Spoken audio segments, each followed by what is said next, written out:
نحمده ونصلي على رسول الكريم اما بعد فاعوذ بالله من الشيطان الرجيم بسم الله الرحمن الرحيم لا حول ولا قوة الا بالله رب اشرح لي صدري ويسر لي امري واحلل عقدة من لساني يفقهوا قولي صدق الله مولانا العلي العظيم وصدق رسوله النبي الأمي الكريم وَنَحْنُ عَلَى ذَلِكَ لَمِنَ الشَّاهِدِينَ وَالشَّاكِرِينَ وَالْحَمْدُ لِلَّهِ رَبِّ الْعَالَمِينَ۔ میں نے جو تلاوت کریم کرنے کا شرف حاصل کیا ہے اور وہ ہے کہ لا حول ولا قوت الا باللہ۔ اب یہ کتنا چھوٹا جملہ ہے، اگر ہم یہ سامنے گھڑی کی سوئی چل رہی ہے تو ذرا آپ سارے مل کر پڑھیں اور ٹائم لگائیں کہ کتنے سیکنڈ لگے۔ لا حول ولا قوت الا باللہ، اور آگے بھی کر لیں الا باللہ العلی العظیم، سیکنڈ لگتے ہیں۔ اب اس کلمے کا اجر کیا ہے، اس کے ضمن میں تمہیداً یہ عرض کرتا ہوں کہ آج کے دور میں اگر ہم کسی بندے سے بات کریں کیا تمہارا کیا حال ہے، تو وہ جتنا بھی شکر گزار بندہ ہوگا، ایک دو جملوں کے بعد، دو تین جملوں کے بعد، کچھ لمحوں کے بعد وہ اپنی تکلیفوں کا اظہار کرنا شروع کر دے گا۔ کیا تکلیفیں؟ بہت پریشان، روزگار نہیں، اچھا اور کیا پریشانی ہے؟ بیمار ہوں، یہ تکلیف ہے، یہ تکلیف ہے۔ اگر میں یہ کہوں، آپ سب دوست بیٹھے ہیں، اچھے خاصے دوست بیٹھے ہیں، ایک سوال کروں آپ سے، آپ کی تکلیفوں کی تعداد کتنی ہوگی؟ گن سکتے ہیں؟ 2 3 4 5 6 7 10 20 30 40 50 یہی ہوں گی نا؟ اس سے زیادہ ہوں گی؟ چلو زیادہ کر لیتے ہیں، 60 70۔ اگر کوئی بندہ اپنی تکلیفیں گننا شروع کرے تو میں سمجھتا ہوں کہ 10 20 25 کے بعد پھر اس کی تکلیفوں کی گنتی کم ہونے شروع ہو جائے گی۔ لیکن یہ حدیث پاک ہے، حضرت ابن عباس رضی اللہ تعالیٰ عنہ سے روایت ہے کہ آپ فرماتے ہیں کہ یہ لا حول ولا قوت الا باللہ 99 بیماریوں کا علاج ہے۔ کتنی؟ 99 بیماریوں کا۔ اور ان 99 بیماریوں میں جو سب سے چھوٹی بیماری ہے، جو سب سے چھوٹی بیماری ہے وہ غم ہے اور ہم ہے۔ یہ غم و ہم کیا ہے کہ غم ایسی چیز ہے کہ ہر بات کا غم ہوتا ہے، ہائے یہ بھی نہیں ہو گیا، اس کا بھی غم ہے، اس کو زیادہ مل گیا، میرے پاس کم ہے، یہ بھی غم ہے، اس کے پاس ہے میرے پاس نہیں ہے، یہ بھی غم ہے، میرے پاس ایک گاڑی ہے اس کے پاس 2 کیوں ہیں، یہ بھی غم ہے۔ اور وسوسے تو اتنے ہیں۔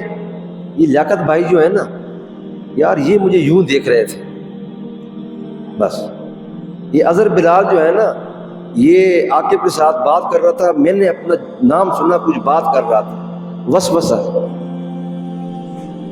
گمان، وہم، یہ ہے ہم۔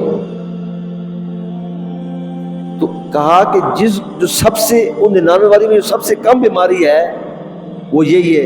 اس غم اور ہم میں ڈپریشن بھی ہے، انزائٹی بھی ہے، آپ کی بے چینی بھی ہے، آپ کی پریشانی بھی ہے، سب سے چھوٹی بیماری یہ بتائیے۔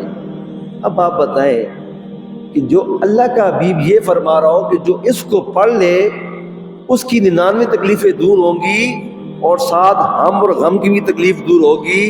اگر رزق نہیں ہے تو رزق ملے گا، پریشانی ہے تو پریشانی دور ہوگی، بیماری ہے تو بیماری دور ہوگی۔ اب اتنی بیماریوں کا علاج اگر ایک اس چھوٹے جملے میں ہے اور ہم نہ پڑھیں اور پھر ہم شکوے کریں تو پھر ہم سے زیادہ بیوقوف تو کوئی نہیں۔ سرکار کے ایک صحابی ہیں حضرت عوف بن مالک اشجعی رضی اللہ تعالیٰ، سرکار کی بارگاہ میں تشریف لائے اور عرض کرنے لگے، یا رسول اللہ، میرا ایک بیٹا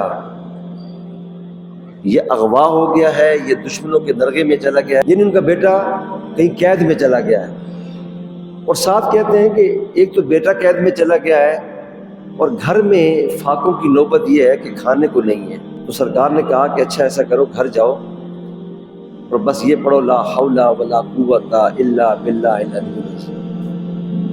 کہتے ہیں کہ وہ گھر پہ گئے، چونکہ وہ صحابی رسول تھے اور زبان رسالت سے اپنے کانوں سے خود سن کر آئے تھے، تو ان کا یقین پختہ تھا کہ اب سرکار نے کہہ دیا ہے نا تو اسی میں خیر ہوگی اور اسی میں کام بننا ہے.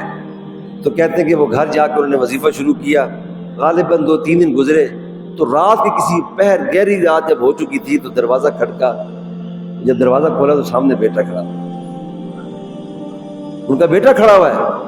وہ حیران ہو گئے اور تھوڑا پیچھے دیکھتے ہیں تو پورا اونٹوں کا ایک ریوڑ بھی ساتھ کھڑا ہوا ہے. بعض روایت میں 40 ہیں اور بعض میں 100 ہیں. تو بیٹے کو گلے لگایا اور بولا کہ یہ کیا ہوا؟ تو بولا پاپا جان مجھے پتہ نہیں چلا، آج رات ایسا ہوا کہ جن انہوں نے مجھے رسیوں سے یا بیڑیوں سے باندھا ہوا تھا وہ خود بخود ایسا لگتا ہے کسی نے کھول دی ہوں، وہ گریں کھل گئی ہوں. اور وہ جو میرے نگران تھے جو میرے اوپر بیٹھائے ہوئے تھے کہ میں کہیں بھاگ نہ جاؤں، تو وہ ان کی آنکھ لگی ہوئی تھی، میں ان کے سامنے کھول رہا ہوں اور کھول کے نکل رہا ہوں، اور ان کے اونٹ باندھے میں نے وہ بھی کھولے اور کھول کے ہانک کے لے آیا ہوں، مجھے پتہ نہیں چلا. تو یہ سننا تھا. تو انہیں یقین آ گیا کہ آقا کریم نے جو وظیفہ عطا فرمایا ہے یہ اس کا نتیجہ ہے. کہنے لگے کہ بیٹا یہ اونٹ جو ہے وہ رکھ لو، باندھ دو، صبح سرکار کی بارگاہ میں جائیں گے اور پھر ان کے متعلق پوچھیں گے اور بتائیں گے تو پھر جو حکم ہوگا. تو صبح سرکار کی بارگاہ میں کیا کہ یا رسول اللہ میرے ماں باپ آپ پہ قربان، آپ نے مجھے یہ وظیفہ بتایا، میں نے گھر بیٹھ کے یہ پڑھا، میرا بیٹا بھی آ گیا اور ساتھ یہ لاؤ لشکر بھی لے کے آ گیا ہے. اب میں عرض کرنے یہ آیا ہوں کہ بیٹا تو چلو میرا ہے، مجھے مل گیا ہے، اب آپ تقوی کی علامت دیکھیں کہ اتنا کچھ ملنے کے بعد وہ کہتے تو ٹھیک ہے جی میرا بیٹا لے کے آیا، یہ میرا حق ہے نا. پہلے بارگاہ رسالت میں جاتے ہیں اور عرض کرتے ہیں یا رسول اللہ آپ فرمائیں کہ اس کا کیا کرنا ہے. تو سرکار نے کہا کہ مال غنیمت ہے، تجھے بیٹا بھی مبارک ہو اور مال بھی مبارک ہو. اب اس حدیث پاک روایت سے یہ پتہ لگتا ہے کہ کوئی بندہ پریشان ہو، یہاں سے لے کر یہاں تک اب جتنے دوست بیٹھے ہیں، عدالتوں کے پھڈے بھی ہمارے چل رہے ہیں، اسپتالوں کے چکر بھی چل رہے ہیں، قرضے کی چکی میں بھی پسے ہوئے ہیں، گھروں میں حالات بھی خراب ہیں، لیکن ہمیں نہیں پڑھنا، ہمیں یقین نہیں. پھر خالی یہ نہیں کہ صرف اسی کام کے لیے. پھر ایک اور حدیث پاک ہے، حضرت ابو موسیٰ اشعری رضی اللہ عنہ سے مروی ہے کہ نبی پاک جان اللہ علیہ وسلم نے فرمایا کہ میں تمہیں ایک ایسا کلمہ نہ بتاؤں کہ جو جنت کے خزانوں میں سے ایک خزانہ ہے. تو کہا یا رسول اللہ میرے ماں باپ آپ کو پہ قربان، آپ حضور فرمائیں. تو فرمایا کہ یہ لا حول ولا قوت الا باللہ جنت کے خزانوں میں سے ایک خزانہ ہے. پھر ایک اور روایت ہے حضرت سعد رضی اللہ تعالیٰ سے، یہ مصدرک حاکم میں روایت ہے کہ فرمایا کہ وہ بھی یہ فرماتے ہیں کہ یہ لا حول ولا قوت جو ہے یہ جنت کے خزانوں میں سے ایک خزانہ ہے اور جنت کے ایک دروازوں میں سے ایک دروازہ ہے. اب آپ بتائیں یہ کتنا بڑا عمل ہے.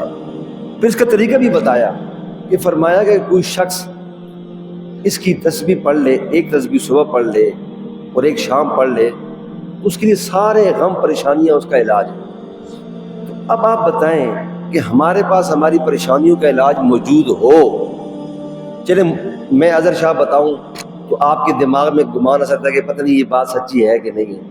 یہ تو خود رسالت مآب کا وظیفہ ہے اور انہوں نے اپنے صحابہ کو بتایا، صحابہ نے استعمال کیا، اسے آزمایا، اس کا نتیجہ پایا اور ہم پریشان ہوتے ہیں. تو دوستو ایک تو اس وظیفے کو آپ اپنا جو ہے نا کوشش کریں کہ اگر زیادہ نہ ہو نا ہر نماز کے بعد 10 دفعہ پڑھ لیں، 11 دفعہ پڑھ لیں، 12 دفعہ پڑھ لیں. اور میں سمجھتا ہوں کہ لا حول ولا قوت الا باللہ اتنا پڑھنے پہ نا سیکنڈ لگتے ہیں. اور اگر اللہ کریم آپ کو توفیق دے تو پھر اور کمال کریں کہ جو جتنا بڑھاتا ہے پھر اللہ کریم سے اور کرم فرماتا ہے. سبحان اللہ والحمد للہ ولا الہ الا اللہ واللہ اکبر ولا حول ولا قوت الا باللہ العلی العظیم.